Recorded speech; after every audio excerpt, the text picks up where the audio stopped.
we're going over things again and again because I can tell by the emails coming in that there's people still in a lost, confused, position on this. You'll never be able to move forward on this if you do not have your 2 feet anchored in truth.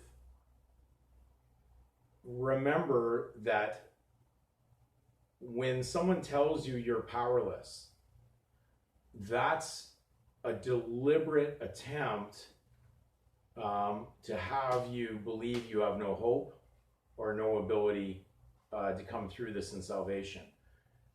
The power you have that comes through your body, the breath of life, is coming from a source that's not coming from the state.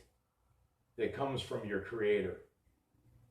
Satan, who empowers and controls the world, he needs your power to empower his fiction or lie.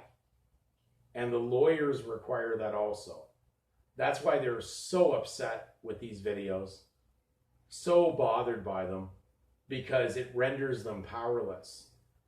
They're afraid because they know unless you believe in their fiction, they cannot parasite off of you. They're bloodsucker parasites, just as their leader Satan is.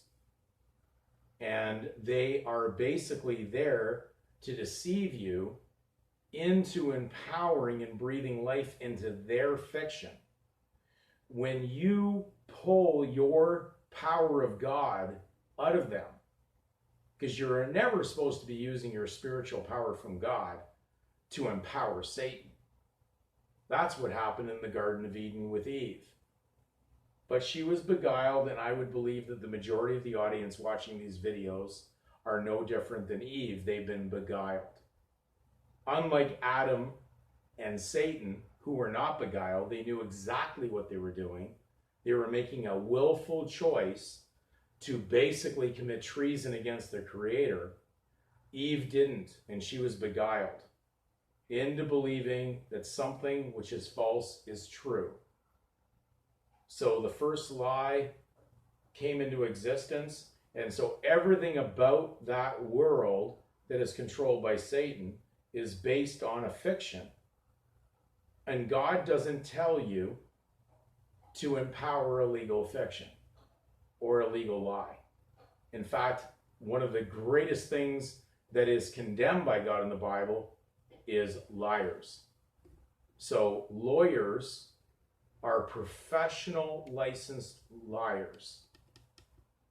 They control a world that is based on a make-believe that has no reality without you. So you're empowering your own injury. And when you even walk into a court, it is required for you to lie and use a name that you validate that is not real. It's not your title. It was never your name. It was a name assigned only for the purposes of entering into a fantasy, a spell that was created by the master deceiver Satan. So therefore you're really on a fantasy island and they're about to tattoo you. They're about to eventually get you so mesmerized in this fantasy that you will actually believe that the body, corporate, title, vessel that you've consented to surety at time of election is actually your body, corporate. And therefore, you're going to basically pay the price. Now, there's many people consenting right now to many things that show how bad this can really get. And they'll be consenting to their own disease coming into their body based on it. There's no limit to how evil is going to go or where it's going to happen in its level of imaginations that are waiting for you in that world. When you wake up to reality, you're not going to be under the spell. and you're gonna remove your power from the whole fantasy that's going on there. And therefore the ones in control of the fantasy will be responsible for their own title of fantasy. You could not have done this to yourself, so you didn't wake up into a contract. You're not part of a contract, so it doesn't matter whether your parents filled out a statement of birth record. It has no meaning because it could never affect you because you didn't do it. But if you energize what they put in their ignorance and blindness, and you energize that title and you surety it, you've just basically fallen into the same lie they had fallen into.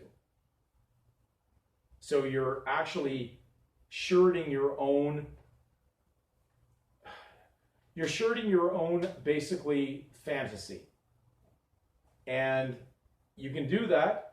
No one can be stopped from doing that. But it is a concern because a man will reap what he sows, but he'll also, it says, he who is surety for a stranger will surely smart for it. So when you start to surety something that's part of something that was never part of you from God, you're going to pay the penalty. The warnings are put in place, but remember, you could never have been born into a contract. That's an impossibility, and God has protected you.